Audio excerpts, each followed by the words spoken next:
Hello guys, thank you so much for watching this video. I'm so excited for you guys to see how I did these walls. And yeah, I really don't have much to say. I'm going to try my best to explain how to do these crazy wall designs, but I thought of them. I didn't see any kind of tutorials or videos, so it's kind of hard for me to just say what I did, I guess. I'm new at this whole teaching thing, I guess. But I really hope you enjoy this. I really hope one day somebody gets to see this and decides to make one of the cool walls that are in this video, and I really hope you like it. If you do like this video, turn on the bell for post notifications so you always get to see my new videos, and subscribe. Just subscribe. Needs more subscribers. Thank you guys so much for being here. For whoever watches this video, I'm so excited, and let's go.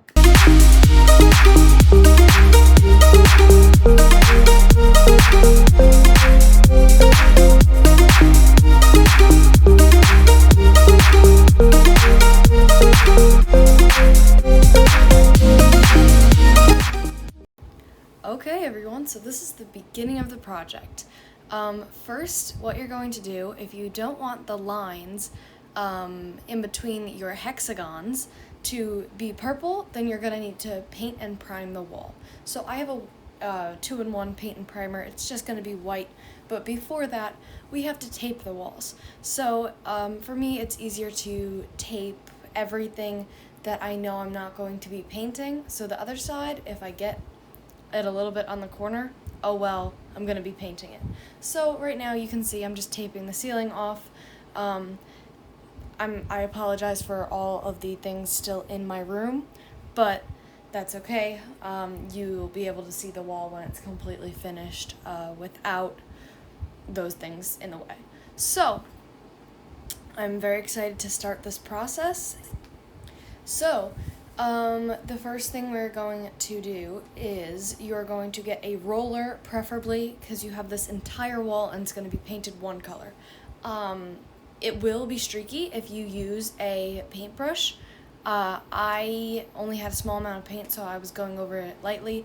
As you can see, I'm going to need to do another coat because I didn't put enough paint on the roller.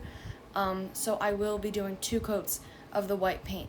Of course, for the edging and the like air vents and the outlets, you can use a brush. That's no big deal, but it's so much easier to just go up and down real quick with a roller, significantly less time, and it looks way better in the end. So I would much rather you do that. It looks so much better. Be prepared to need a lot of paint for maybe not a lot of paint for this, but different kinds of paint and a lot of tape for this wall. This wall is our honeycomb design, and we are going to need a lot of tape. I bought 6 rolls for this room, and I ended up using 4 of them. So with this wall, I think I only used 2 rolls of tape, but still, you can go with however thick or thin tape you want, and how wide. I liked the wider ones for this design, but again, totally up to you. So be prepared. You're going to need multiple colors or not. It's whatever you want to do. If you want it more plain, you can do 1 color for your honeycomb design, or you can do multiple colors like I did mine. I have a pink, a light blue, and a dark blue. I was actually going to do 5 colors, but I thought it looked pretty with just the 3, so I only used the 3. As you can see, I'm using my paintbrush to do the sides of the walls and getting as close as I can with the roller because it's so much easier to roll on the paint.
we have our finished white wall. I was trying some things out on the other wall, so just ignore that. But for now, let's start making our hexagon. So I would say take a piece of paper.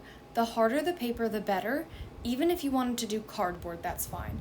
I took a protractor, measured out all the angles for my hexagon, and then traced them onto this paper, and then cut this out. You could print out a picture of a hexagon, but I wanted my hexagon to be pretty big. So for me, I think I said I wanted the base of my hexagon to be about 8 inches, and then I based it off of there. Obviously, I measured what the angle would be for a hexagon, and I used my protractor and then made lines. I actually cut a piece of paper out that, as you can see, the angles with my protractor that I made, and that made it so much easier, so I didn't have to take the protractor every single time. I just took the cutout of the paper. So now the paper is all cut out. For me, I trimmed off any loose edges, and then it was pretty much all finished.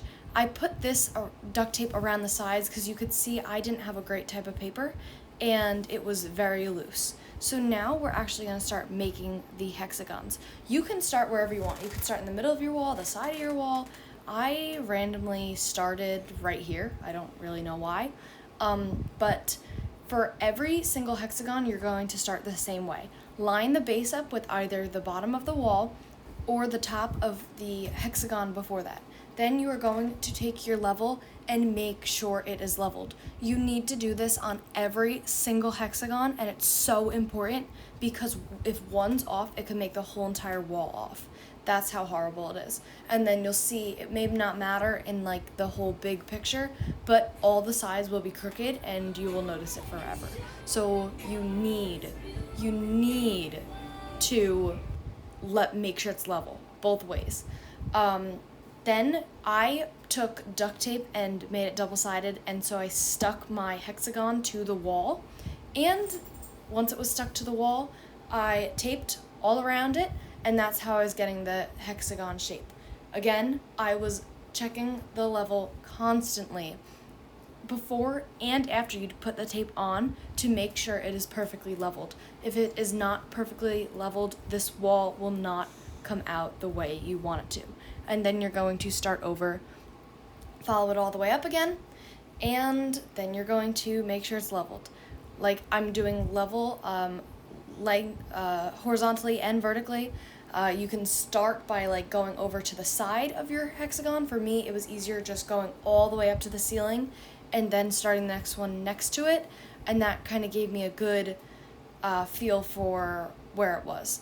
So as you can see, I have 4 right there, and we are going to keep going.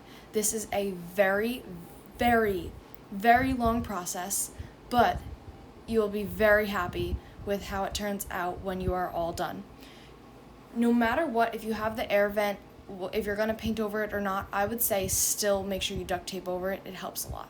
This takes a while. It's a long process. Come back to it. If you're frustrated, don't keep going because you're going to mess the wall up. I came back on multiple occasions.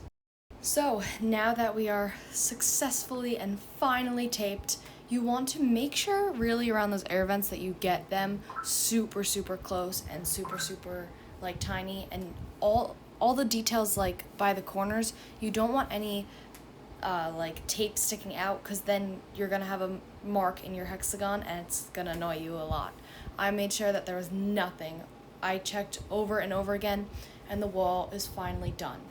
If you have any questions on it, please comment below, and maybe I can try to help you out with it. I've never really taught anybody this before, so I'm gonna try my best. So here's all of our paint stuff. We have all of our paint brushes. I would say use mini rollers for when you're actually painting the hexagons. As you can see there, I have my 3 colors. I painted them in. Sometimes I had a brush coordinating with each color too, so I can do the corners and the sides of the wall, like I said earlier, and around the vents and the outlets. This was a interesting process. It definitely took a while again, but I wanted it to be as random as possible, so I tried to make sure there wasn't the same color next to each other. Of course, it did happen a bunch of times, and I fixed a few of them later. But again, this takes some time where you need to just walk away. I'm taping, or I'm untaping, I guess you can say, right now. So skip to 15:22 if you don't want to see this. I just think it's super, super satisfying. So taking the tape off is probably the best part, because after this, it means you're all done. You should wait. For me, I like to wait like a day to do it. A lot of people say do it while the paint's still wet. I actually don't like that. I like to wait till it's completely dry, but it's whatever you think works best for you. I get a cleaner line when it's completely dry. Again, I have never taught anybody this, so please, please, please comment if you have any questions, or DM me or whatever. Make sure you ask the questions, though. I can do a separate video answering questions on how I did it. I'm not the best teacher yet, I'm sorry, but I'm trying my best. I kind of just thought of this wall design. I didn't really see it anywhere, and I thought that was pretty cool, so I don't know how to base it off somewhere else, but still, I'd really like to teach people how to do it if they want to learn. So comment or DM all of your questions to me.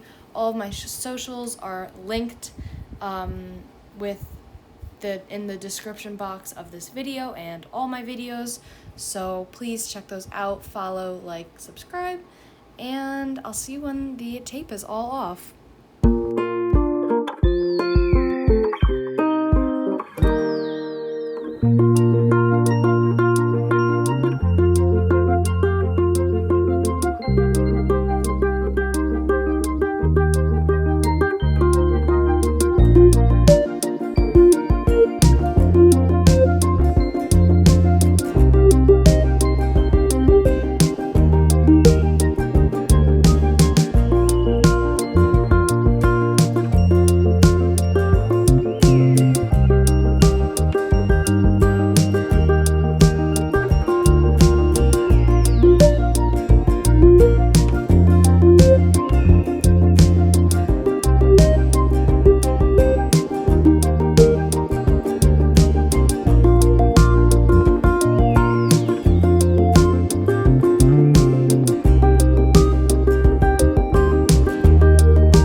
Time to pull the last piece of tape off.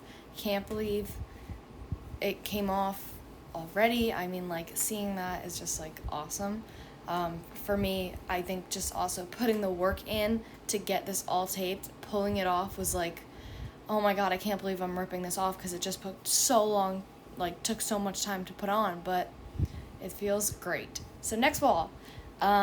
I did not get many pictures or videos of this one, but I'm going to try to explain it as best as possible. You are going to randomly put pieces of tape, suggesting much bigger than that. I was just trying to do it for show. Make sure you get that real, like, corner piece. You're going to do them as randomly as possible. It's up to you how big you want them. This is what we're going to do. I do triangles. You can do squares, stars, diamonds, whatever you want. I just thought triangles were super cool. After I taped all of the triangles randomly, completely, I painted them with random colors. I had, I think, 6 colors that I worked with, and I just painted all the boxes, and I think I did only 1 coat because, as you can see, now we're going to sponge over it. You're literally going to put your sponge in your paint and then stick it on the wall.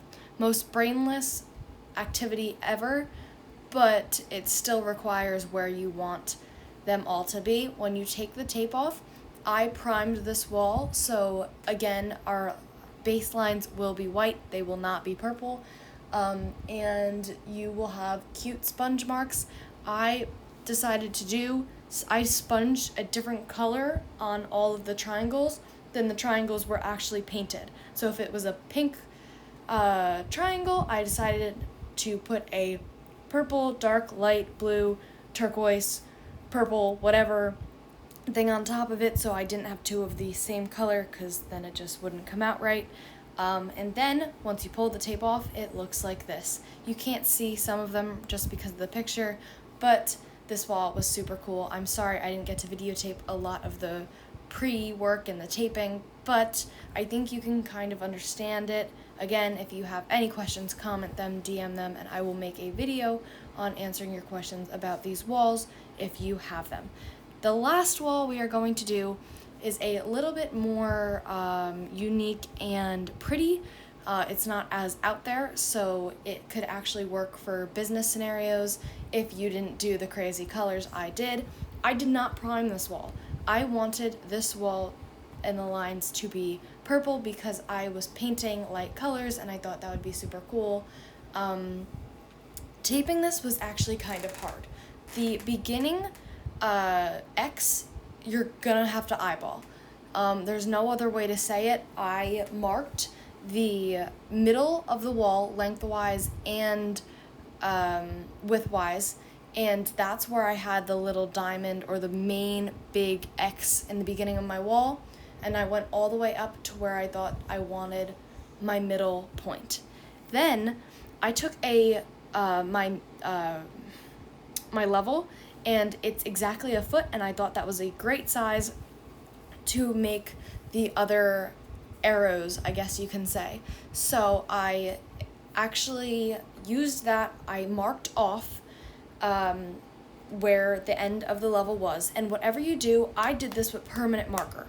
Do not do this with permanent marker. Please do this with chalk or crayon or something that you can get out, because stupid me didn't realize when I'm taping over this, it's not going to get covered by paint, and then when I had when I took all the paint off, I had to repaint the lines on my wall, and it took like 3 or 4 coats to get out because it was permanent marker. So I wanted real thick lines, so I put 1 piece of tape on one side of my dashed line and 1 piece of tape on the other side, and I did that all the way up the wall. Sometimes you had to refigure it like I am doing, and it does take a little while, but it actually was probably the hardest wall I had to tape, but the least time consuming. It was actually easier than it sounds, but that first X was rough because I wanted it to be even. I did finally get it even because I marked off. I wanted it to start 2 or 3 feet in from my wall. So you also need to mark the point where you want the X coming on the top and bottom of your walls so that you know where the tape needs to go all across. And obviously you're going to make that point in the middle of your thing, so you make sure it crosses through that and hits both your points on the bottom and top of your wall across. I don't know if that's super easy to understand, but I can do a video on that if you need that too. So you can do as many or as little of these as you want. I decided to do a few of them, and I wanted the colors not next to each other, so I of course did a million different colors, but there are many easy arrows in this. Whatever you do, do not use permanent marker. Biggest mistake ever. Also, for the points, I think you can kind of see it. I had to take a scissor and cut them into the points, because if you see, my dashed line went a little longer and I put too much tape on the wall, so you'll actually see after this one that I needed to take a scissor and make it into a point. That's perfectly okay. Eyeball it. It looks great when it's done, even if it's not perfect. And that's the wall. You're going to do this vertically and horizontally. You'll know what I mean by the other X's. Yep, that one right up top, above the TV stand, and that one all the way at the bottom. Do not use permanent marker. Use chalk. Chalk literally comes off with a paper towel. Oh my god, I can't believe I used permanent marker. But yep, so now after you paint it all, it looks really pretty. Taking the tape off is even better, and we'll do that too.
See what I meant by the lines that are still on the wall, but I painted over them and they were all good. Please use chalk.